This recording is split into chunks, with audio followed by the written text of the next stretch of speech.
Very excited to welcome just us alone here in the big studio.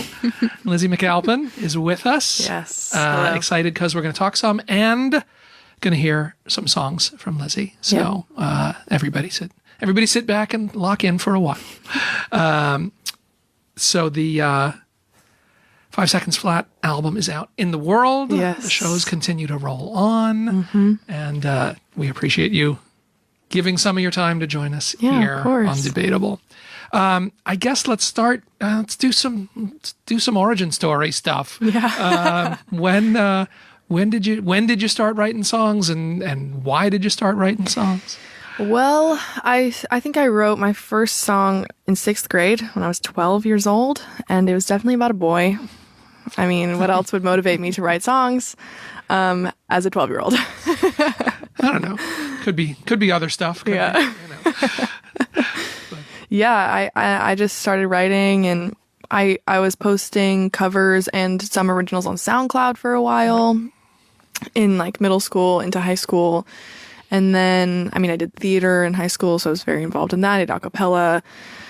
It was just a music kid. I was in choir. I was in chamber choir. Like, music was everything. And then I went to Berklee College of Music, for college. I was only there for 2 years because when COVID happened and everything went online, I just felt like after that semester was over, I was like, it felt like it was holding me back at that point. And I was about to release my first album, Give Me a Minute. So I was like, I kind of want to just focus on music and actually try to make it my career.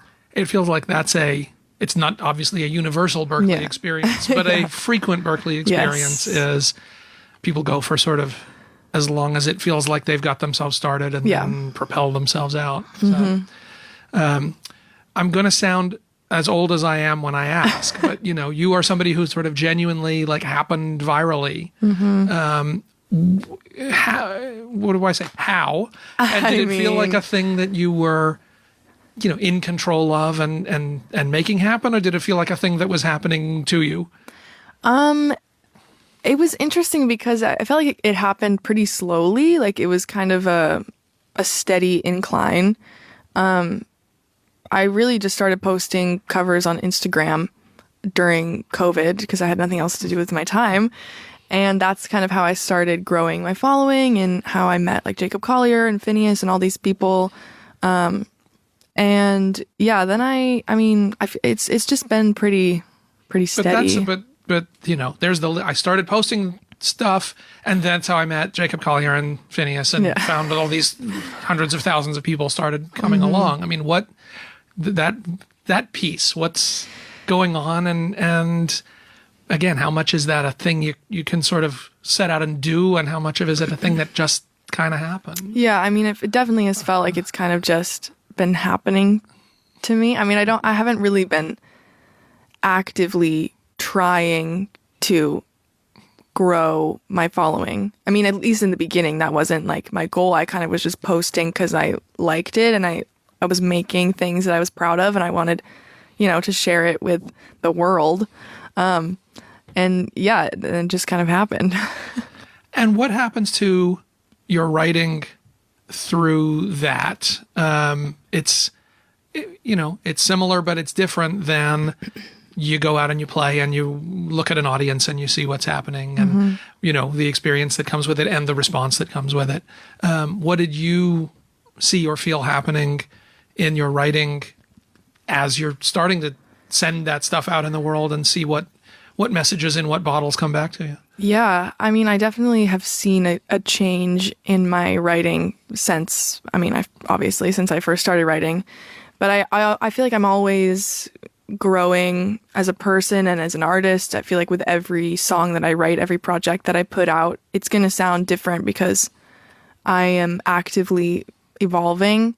And so I feel like my projects are just time capsules of my life. And so I'll look back at the stuff that I wrote right before everything kind of happened, like the Give Me a Minute album, and it's very different from the album that I just released. And I think it's cool to, be able to listen through to my discography and hear the evolution through the albums. And yeah, I think it's cool. Is it tough when you see yourself changing that rapidly to, when you play those songs? Is it feel like this is, I'm doing somebody else's bit here? Yeah, it definitely has been weird to try and like understand that. I mean, Give Me a Minute just feels like not who I am anymore, because it isn't. That was who I was when I wrote those songs and when that came out. And obviously I'm a different person now than I was in 2020. I feel like a lot has happened for everyone, but just for me personally, I've been doing a lot of, growth and reflecting. And so obviously it sounds different to me, and it's kind of hard to like to play those songs now because it feels like I'm going backwards. But I just have to remember that like those songs are just a time capsule of who I was, and there's nothing wrong with, honoring who I was. I think that's important as an artist, but it's also, I like to focus on moving forward, and so it's kind of difficult for me to always be going backwards. Do you find different stuff in them? Do you find things that were sort of planted then, but that come, grow into something different? Yeah, I definitely feel that with like prepping for tour and like playing these songs live. It's definitely a way to reimagine them, and kind of, I mean, it's just to reimagine them and put them in the context of who I am now, which is cool.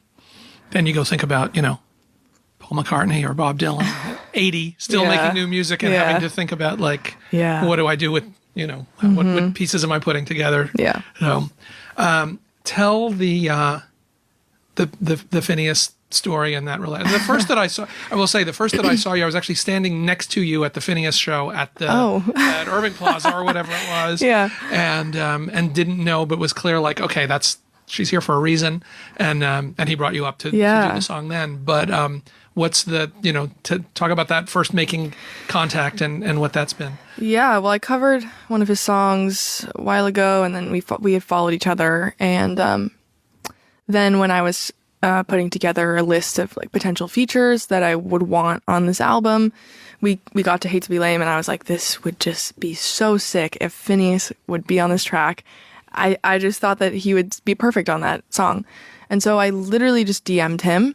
I thought about maybe I should go through his managers because it's like more like maybe do this professional, more formally. But then I was talking to my producer Philip, and he was like, "That you DM people, like that's what you do." And I was like, you know what, you're right. I'm just gonna DM him. So I did, and I was just like, hey, I have this song. I'm working on my second record, and I think that you would sound great on it. Let me know if you want to hear it. And within like 5 minutes, he responded and was like, yes, please. Like, here's my number. I'm so stoked. Like, let's do this. It was pretty crazy. And what's been, and then you just were on stage at Coachella. And, and that's been, and he's on the album. It's been an ongoing thing. Mm-hmm. What's that as an ongoing relationship, or being just in the orbit of somebody who's, clearly firing on all cylinders right now, being within that orbit? What do you take away? It's definitely cool to see. And it's also, he's just been so gracious with his time, and he's been really supportive of the song and the album and me as an artist. And it's been really cool because I feel like a lot of people in his position like wouldn't do that to an artist that's, more on the emerging side of things. So it's been cool to see how much he's supported me. Anything that you learned just from watching the work, or being involved in the work of somebody like that? I mean, above and beyond just being a decent dude, Yeah. I mean, I don't know. I'm not sure. I don't know. And similarly, talk about, the work with Jacob Collier, because the new song, Never Gonna Be Alone, just out in the world with Jacob and with John Mayer. And Jacob is such a crazy, mad genius musician. Mm-hmm. Where did that start from, and what do you think that's about? Yeah, we also met on Instagram. I covered one of his songs, and then I was in London for a little bit in 2020, and we met in person, and we hung out. We wrote a couple times. This song we wrote over the summer, and then he kind of brought John into the mix, which was absolutely insane. I'm such a fan of him, and so it was really cool to have that happen. But yeah, I think that Jacob is like one of my favorite people to collaborate with. I just think that the way that he thinks about music is so unique and like nothing that I've ever heard before. I think that his brain is just like on another level, and I'm like so honored. I learn things from him every single time I'm around him. Like, I just think he's amazing. Well, this is a guy who like blows Quincy Jones' mind. I know. This is, so, but really for somebody who works in like the crazy harmonic universe that he works in. I mean, I guess your Berkeley stuff gives you enough, you got the vocabulary to hang in, but do you just feel like I'm just a singer-songwriter over here? Like, what am I in the middle of? Honestly, no. I feel like when we wrote this new song, we wrote it together, and then we were coming up with harmonies together, and we were recording it, and it felt like we were on the same wavelength, like we were just on the same page. It was really cool. It feels like we work really well together, and I feel like I don't feel out of place. I don't feel like I have no idea what I'm doing. I feel like very good about That's our cool, collab. Yeah. We've had him on the show, and he's very sweet, and all of that is evident, but you just, whatever is going on in that mind. I know. Like, if it's a thing you can sit down and keep up with, but great if he's able to make that actually feel inclusive in some way. Yeah. So 5 Seconds Flat, I don't want to say is a concept record. That's a bit much, but you've got a narrative arc. You've got something here that's a relationship story, an end of a relationship story.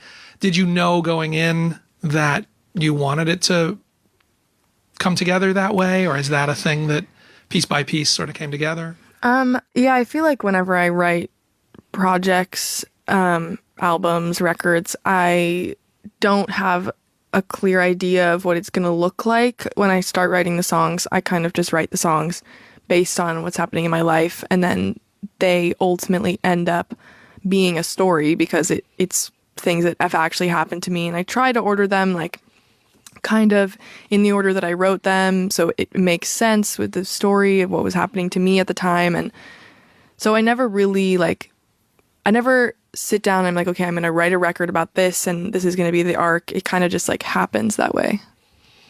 And does that, do you sort of figure that out as you see that happening? Does that affect the songs that then continue, or is it really looking back across it at the end and seeing, oh, I guess this is what this is? Yeah, no, it's really like at the end of the process, I am able to look back and be like, okay, now I can place these in the order, and I can see the big picture at the end. But while I'm writing the songs, I'm kind of just focused on the songs. And then it's just moving index cards around on the board. Pretty much. It's good it can be. It's old school like that. All right, so Lizzy McAlpine, you wanna play some music? Yeah, sure. Song number 1. Yeah, this song is called "All My Ghosts," and I wrote this song about a relationship that I had. Obviously, it's pretty much what I write about, but it's just about seeing patterns in relationships and trying to break cycles.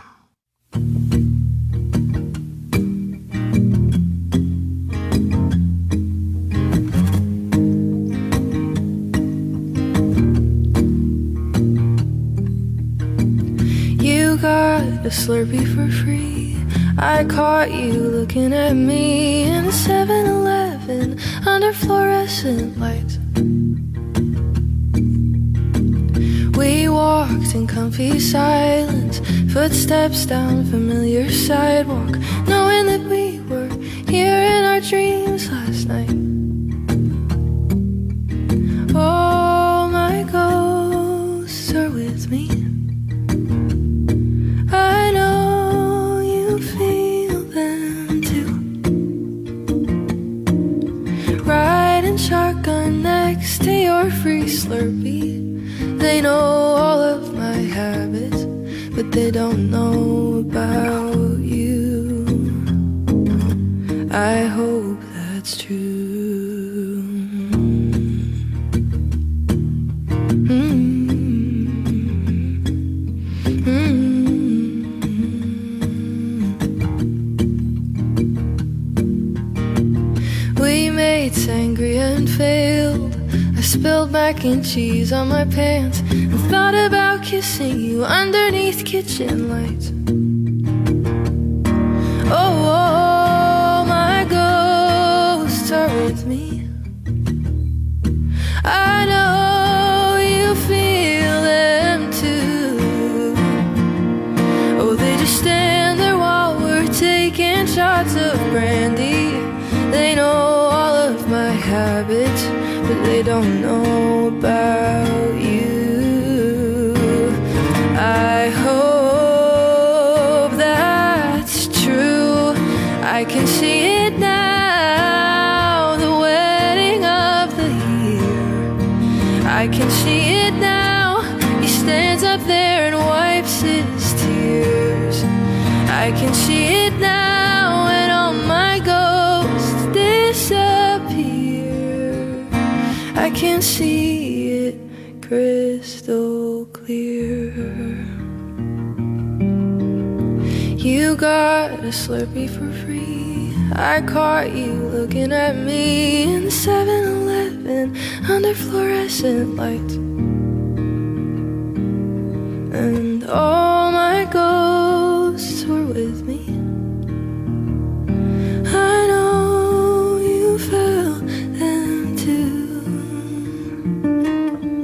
Watching as I started to get dizzy, 'cause I hate all of my habits, but I happen to love you. I hope that's true. Yay. So all real sangria, Yes. mac and cheese. All very real. Yeah. That all very much happened. And is that weird? Do you get over that being weird when it's actual, like, I like detail it. stuff like that? I Yeah. like writing about like real things that have happened to me. Very specific. I love being specific. I just feel like it adds another level to the song. Yeah. It's the comfort level with the sharing. Yeah. That's the thing. So, all right, where are we going? This song is called Ceilings, and I wrote this about, I don't know what it's about. It's kind of, the beginning kind of is describing like a perfect relationship, and then the end is kind of a flip on that. And it's, I wrote this when I was not in a relationship, so it's kind of wishing that that is what I had.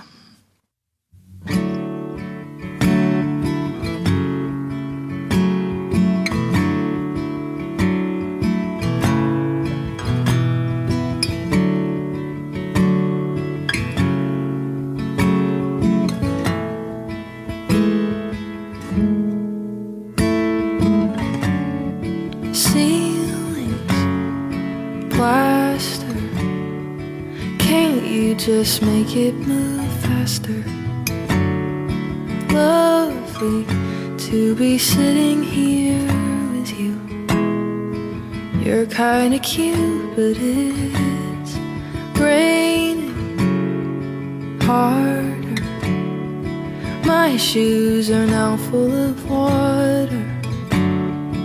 Lovely to be rained on with you.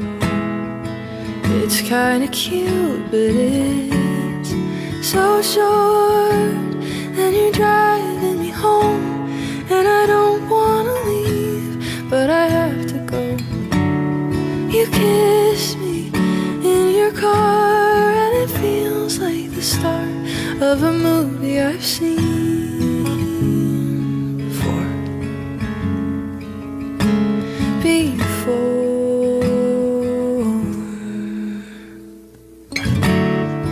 Bed sheets, no clothes, touch me like nobody else does. Lovely to just lay here with you. You're kinda cute, cute, and I would say all of this, but I don't want to ruin the moment. Lovely to sit between comfort and chaos, but it's over. Then you're driving me home, and it kinda comes out as I get up to go. You kiss me in your car, and it feels like the start of a movie I've seen before, but it's not real, and you don't exist, and I can't recall the last time I was kissed. It hits me in the car, and it feels like the end of a movie I've seen before.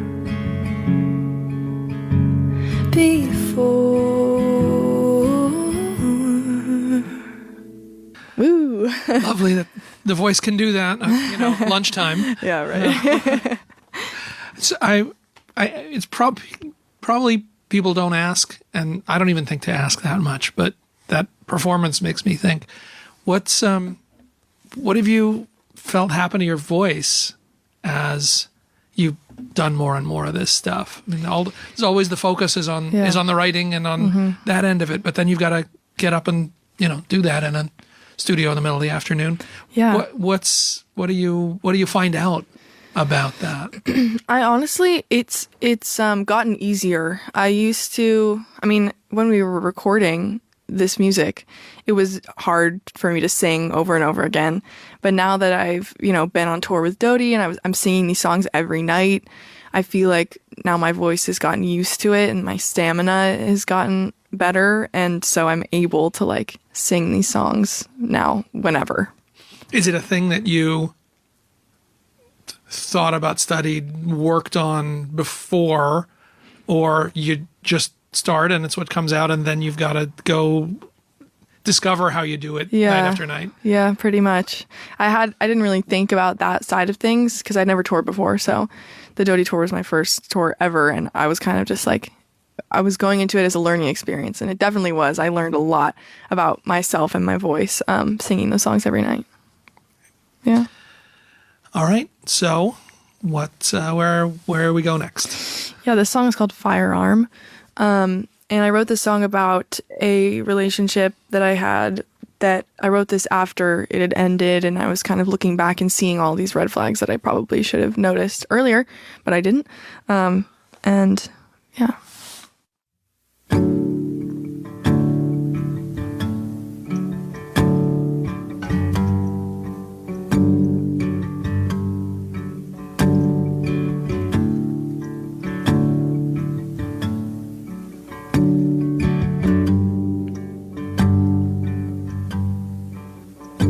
I get high out the window, and I don't tell my mom. I mix you with my vodka, and it turns me on.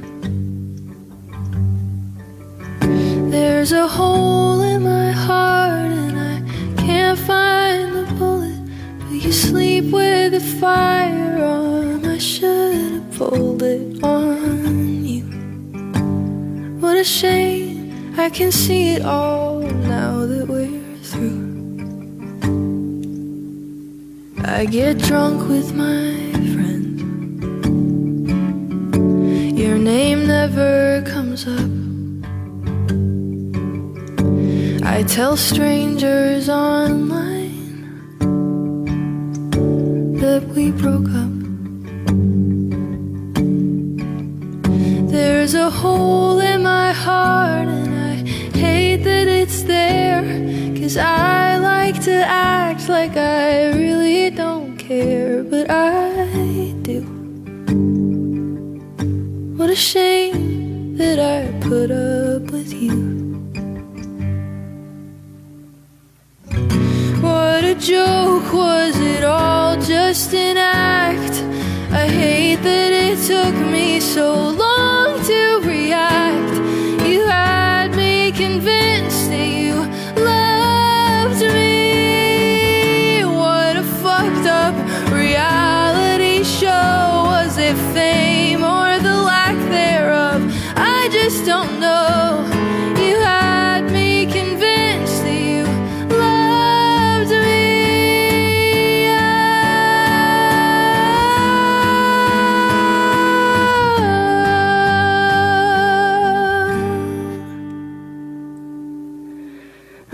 not sure you realize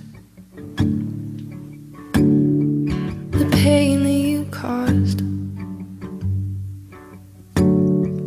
I don't feel like talking,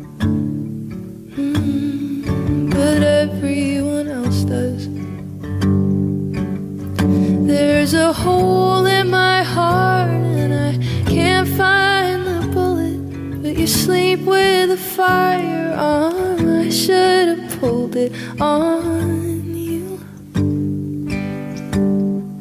Now I don't have the energy to. Woo. Lizzy McAlpine, folks. So when you write a song with a big note like that in it, do you then, is there a part of it that then goes, oh shit, now I'm going to have to do that every night? Definitely. I talked to Brandi Carlile about this, and she had, The Joke was the big breakout song, and then it hits and she has that. Yeah. Bit, and then she's like, oh God, so now I have to go do that. And then the single from the next record had that, not only one of those, but that same note on it. And it's like, I painted myself into a corner on it. Is that, do you think of it? Or when you're out there, yeah. It's definitely, I don't really think about it before, but when I'm actually having to sing these songs every night, I'm like, oh God. But it gets easier. Like I said before, it definitely, I get used to it. So writing stuff as personal as what these songs are, when you then, settle into touring life and artist life and all that stuff, it's, it's a cliche thing, it's a cliche situation, but is there, the part of you that's like, am I going to continue to have enough life to be able to write about if I'm living like this? Yeah, I don't think that's ever going to be an issue. I can pretty much write about anything. I feel like there's always something going on. Because that's always the, you got your whole life goes into the early songs, and then your life is, bus, hotel, stage, back, and then now what are you doing? Right. I mean, you could write about that. Yeah. You certainly can. So I have to ask, Coldplay, stadium show, in your hometown, no less, getting that, opening for Coldplay in Philly. How did it come together? How did it happen? What was the call on that? And then what? Yeah, I honestly do not know how it happened. They found me somehow, and then they reached out to my management, and then that's how it happened. It was so cool, though. It was. I've obviously never played a stadium show. Like, that's insane. But it was really fun. I felt the least nervous I've ever felt before a gig for that show, which was crazy. I mean, I guess the more intimate venues are definitely more nerve-wracking because you can like see everyone up close and it's like all in this one tiny space. So it was a little less nerve-wracking because there were just like so many people, and it was kind of less pressure because I was just like an opener. So I was just like, I'm just gonna have fun and do whatever I want to. And that's what I did. It was really fun. And is it a good, playing a space that big is one thing. Being an opening act is another thing. What did you feel? And did it seem like this was good?